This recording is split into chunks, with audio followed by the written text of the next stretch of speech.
Le parcours de l'Alliance envers les 230 nations et 5000 tribus, et nous sommes en train de faire le tour des 74 pays. Cette semaine, nous couvrons le Canada et Belize. La formation des nouveaux croyants et des ministres du terrain se déroule le 15 février. À partir de cette formation, nous allons utiliser le manuel de la voie du salut et la nouvelle vie et nouveau mode de vie. Et la retraite mondiale des universitaires se déroule le 16 février au RUTC de Dorpion et le 17 en ligne. Bonjour, ce sont les actualités du RUTC. La formation des nouveaux croyants et ministres du terrain se déroule le 15 février. Et à partir de cette formation, nous allons utiliser le manuel de la voie du salut et le manuel de la nouvelle vie et nouveau mode de vie. Et il faut ouvrir les portes de la postérité qui prêche l'évangile. Il faut préparer le vase. Et c'est pour cela que nous devons nous préparer dans plusieurs domaines pour l'évangélisation mondiale. Premièrement, nous devons préparer les finances correctement. Tout ce que nous faisons maintenant, aussi préparer les matériels correctement, et à l'avenir, nous devons préparer les disciples dans les 200 nations du monde et la 5000 tribus. Alors, pour ouvrir les portes où la postérité prêche l'évangile, il faut d'abord réaliser les matériels d'évangélisation. Et dans ce sens-là, Pasteur Liu nous a aussi donné des conseils pour aussi réaliser les matériels. La première direction était la lettre de l'Évangile et aussi la nouvelle vie et nouveau mode de vie. Et nous avons pris la référence des matériaux, des documents, des messages qui ont été écrits directement par Pasteur Liu. Et nous allons aussi faire des corrections. Et le message de l'évangélisation du terrain, c'était 65 leçons. Maintenant, c'est devenu 74 leçons. Et le matériel de la formation d'évangélisation, maintenant, c'est devenu 16 leçons. Et aussi d'autres messages pour les nouveaux croyants. Nous avons aussi récupéré des parties qui ont manqué et les matériels de l'évangélisation du terrain. Et pour les fidèles d'Église, nous avons aussi inclus l'évangélisation centrée sur les relations interpersonnelles. Et aussi, nous avons aussi corrigé la table de matière. La stratégie d'évangélisation de Tanakpa, nous avons aussi rectifié l'ordre dans la table de matière et la formation de l'évaluation spécialisée. Maintenant, nous avons changé le titre et aussi nous avons aussi mis la table de matière en place. Aussi, nous avons rectifié la table de matière. C'est devenu 81 et une leçon. Et deuxième direction, nous avons écouté tous les messages passionnés, nous avons tout fait la correction. La lettre de l'Évangile, la nouvelle vie, un nouveau mode de vie, et aussi la formation de base de EBS, et aussi la formation d'évangélisation et la stratégie d'évangélisation d'Alakpa. Nous avons aussi rajouté des choses selon le temps de Dieu. Et aussi, nous avons réédité selon les cours qui ont été donnés. Et nous avons vu les tableaux, mais aussi les cours de Pasteur Liu. Et troisième direction, le sens du terrain, le sens historique, nous avons rectifié, nous avons aussi rajouté des choses.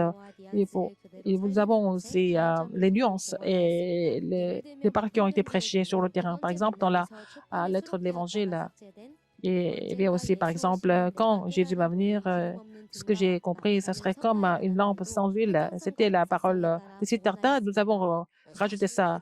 En fait, il faut laisser ça comme ça, mais les gens ont posé des questions sur le bouddhisme. Donc, il ne faut pas enlever parce que je suis allée sur le terrain, il y a beaucoup de bouddhistes sur le terrain.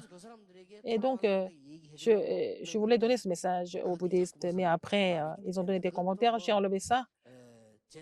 Mais à mon avis, ce n'est pas la peine d'enlever. Donc, il faut garder tout ce qui a été prêché exactement, même si ce n'est pas très, très élégant, il faut le faire. Quatrième direction, nous avons aussi rectifié les fautes d'orthographe, mais aussi les versets bibliques qui ont manqué. Et comment recevoir la réponse aux prières? On a vu les transcripts de la conférence de mardi. Et aussi la sociologie, nous avons aussi fait révision et aussi la rectification et la faute d'orthographe, la voie du salut. Nous avons publié ça en tant que matériel. Le 15 février, nous allons utiliser ça pour la formation des nouveaux croyants et en fait le matériel de la voie du salut et tous les messages de passe de Dieu qui ont été prêchés. Et nous avons aussi réédité selon les situations, selon les bénéficiaires, pour les non-croyants, pour les adolescents, pour les nouveaux croyants, pour les croyants, pour les ministres. Donc, il y a 17 leçons de la voie du salut. Et sur le terrain, et le mouvement de vie et le mouvement de Tarakpan se lèvent pour que nous puissions établir la postérité qui prêche l'Évangile. Et la formation des nouveaux croyants et mise au terrain elle sera basée sur le matériel qui sont réédités. Et après, ils vont commencer avec la voie du salut après la nouvelle vie. Et le matériel, le manuel de la voie du salut est à partir du 5 février. Donc, l'inscription se déroule jusqu'au 9 février, jusqu'à 18 h sur le site d'inscription que vous voyez sur l'écran. La retraite mondiale des universitaires va se dérouler le 16 février. Le 16 février, ça sera en présentiel au RUTC de Dorpian. Et à 10 h, il y a le premier message et aussi le message du ministère du terrain, ministère d'équipe pour les ministres. Et puis le deuxième message à 11 h 30 et aussi le message pour les ministres.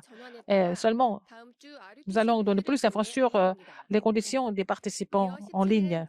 Le 17 février, il y a deux retraites. Première retraite à 9 h, deuxième retraite à 18 h. Et vous pouvez vous inscrire sur le site d'Internet School, vous voyez sur l'écran. La formation des disciples évangéliques s'est déroulée le 25 janvier. Nous avons utilisé pour la première fois la lettre d'évangile comme matériel. Avant de commencer, il a dit que dans la Bible, l'évangile ne s'était pas pris en place comme ça. Il faut d'abord faire la mise en place de la bénédiction spirituelle. Il faut d'abord parler de la préparation des apôtres, la préparation des responsables d'église et la préparation du foyer de mission pour les rémanentes. Et la première rencontre de la lettre d'évangile, il a dit pourquoi les gens ne sont-ils pas heureux? Les non-croyants font partie de l'état de Genèse 3 et puis les croyants sont influencés par cet état, donc ils n'ont pas de bonheur. Donc, d'être séparés de Dieu, il faut connaître et enseigner exactement ce que c'est l'état d'être séparé de Dieu et pour les faire sortir de cet état. Alors, donc la relecture, comme on continue jusqu'au 15 février jusqu'à 17 h 30. Quelqu'un qui a accepté Jésus-Christ, comment le former? Je ne parle que le coréen. Ce n'est pas la peine de vous inquiéter. Nous avons le système 237. weea.kr. C'est traduit en 10 langues. Il y a aussi l'inscription aux événements. En une seule fois, nous pouvons résoudre tous les problèmes. weea.kr.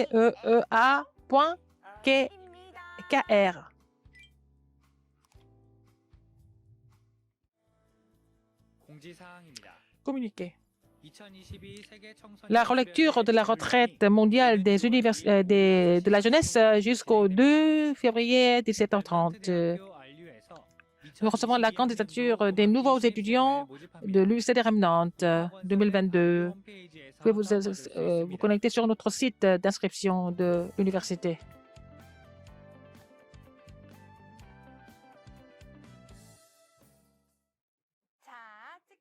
Je vais prendre la photo maintenant. 1, 2, 3. Qu'est-ce que tu fais? Je suis en train de prendre des photos et aussi sauvegarder. Je vais les revoir pendant les 5 minutes de bonheur. Qu'est-ce que c'est? Je vais te présenter maintenant. Tous les évangélistes et remnantes qui sont dispersés sur le terrain de 237 nations du monde, est-ce que vous avez les 5 minutes de bonheur tous les jours? Vous allez garder ces deux pays dans votre prière et prier pour ces pays-là. Je vais vous présenter le Canada et la Belize. Le Canada, il y a beaucoup d'immigrants. C'est le pays des immigrants. Il y a 250 ethnies qui vivent. Et puis, il y a les musulmans, les hindous, les juifs. Il y a beaucoup de religions qui sont réparties sur le pays. Et pour la première fois en Amérique, le mariage du même sexe a été accordé par la loi. Et il y a beaucoup de morts à cause de la drogue. Au Canada, les gens sont vraiment éduqués. À cause de COVID-19, il y a beaucoup de personnes qui souffrent mentalement.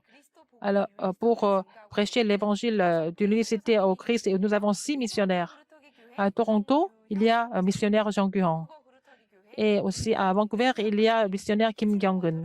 À Kitchener-Waterloo, c'est missionnaire Kwon Do. Et missionnaire Iguyen à l'église de l'Alliance à Calgary, il y a missionnaire Kim Chalion et aussi à l'église de Vision de Yewon à Uigangsuk. Missionnaire Jong-gyun a été commissionné en 2002. Il a commencé avec trois familles. Il a commencé à faire des jeunes entrepreneurs parmi les ramenantes.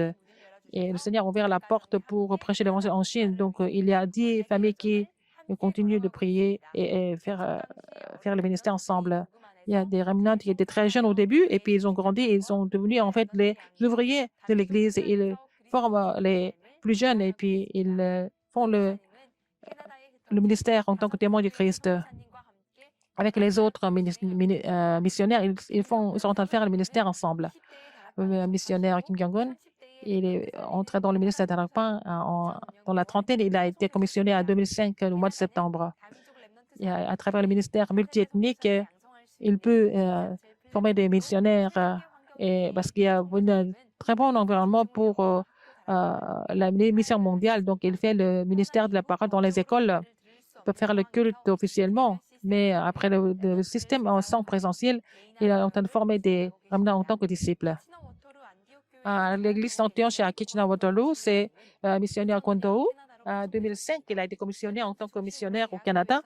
Et il fait le ministère dans les universités après la COVID-19. Tous les soirs, il fait le forum des messages dominicaux. Il fait le ministère de la personnalisation des ramenantes. Et leur équipe d'évangélisation, ils font le ministère pour les personnes âgées. Ils font le ministère de la louange. Maintenant, beaucoup de choses sont arrêtées, mais à travers le système sans présentiel, en présentiel, sur le terrain du Canada, ils continuent de prêcher l'Évangile. Missionnaire Igorian, il a été commissionné à Toronto en 2011. Toutes les semaines, il fait le culte des ramenantes, il fait le foyer de mission des jeunes entrepreneurs. Une fois par mois, il fait la réunion des jeunes entrepreneurs, il fait la journée des ramenantes et aussi la conférence des ramenantes de l'Église. Il continue de former des ramenantes. Après le COVID-19, il est en train de faire le ministère en ligne, il est en train de propager l'Évangile partout et en train de faire les systèmes de formation des disciples partout. Il a fait la formation des responsables d'église. Il a aussi ordonné des responsables d'église. Il y a 6 responsables qui ont été ordonnés. Missionnaire Kim Chalion, il a été commissionné à Calgary en 2016. En 2013, à travers une famille de missionnaires, et la porte a été ouverte dans les universités. Donc, il y a pour sauver beaucoup de ramenantes. Et il est dans le courant de la parole. Il fait 3 campagnes afin que le mouvement évangélique dans la région. Missionnaire au Gansor, en 2019, il a été commissionné et il est en train de faire le ministère dans les 4 universités. Il fait la campagne et il prévoit pour évangéliser les universités.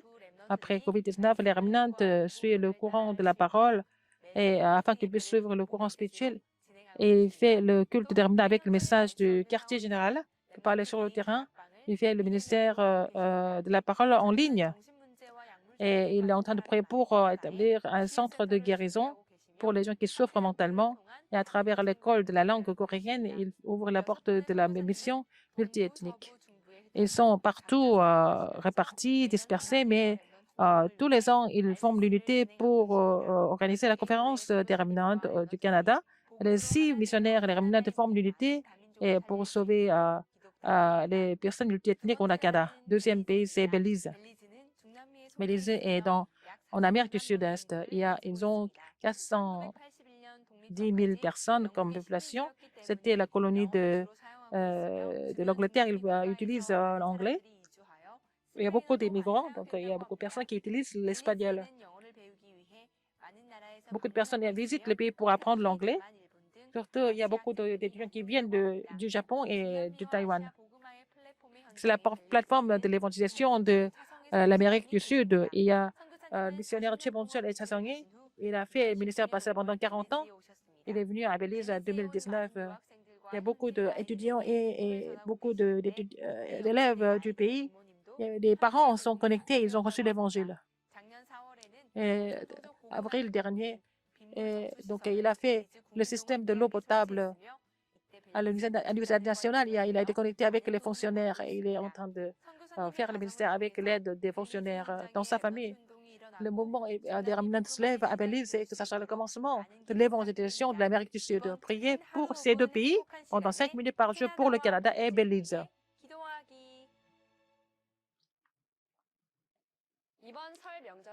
Pendant les fêtes, que, que nous devons faire la mise en place spirituelle et avoir le temps calme. C'est la fin du journal. Merci.